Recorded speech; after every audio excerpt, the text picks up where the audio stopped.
Hey y'all, Matt here with a Bible study video, and today I wanted to take a second to talk about Genesis 1. So one of our goals anytime we read scripture is to interpret scripture the way that the original authors and the original readers would have intended it to be interpreted, how they would have read it.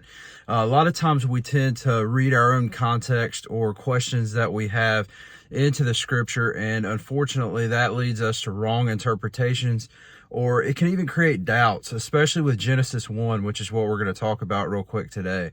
A lot of times in our culture, when we read Genesis 1, when we read about God creating the heavens and the earth and everything in it, we impart our questions that we have about creation. How was it created?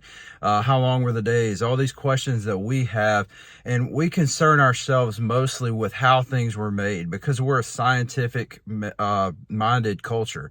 But we have to remember, when this was written in the original context, they wouldn't have been so concerned with how God created or what God created as God bringing chaos into order.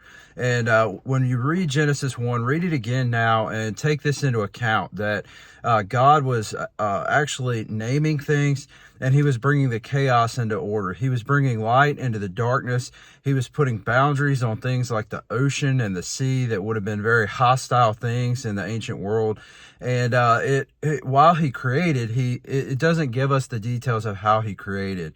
It's later on in scripture where we figure out that God created from nothing, and where we form that doctrine. But read Genesis 1 again. It's a pretty cool thing. But remember, anytime you read scripture, always try to interpret it the way the original authors wrote it and intended it to be, and how they would have interpreted it.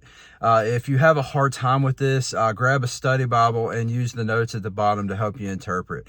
If you need a study Bible, shoot me a message and I'll get you one. Until the next video, love y'all. Blessings.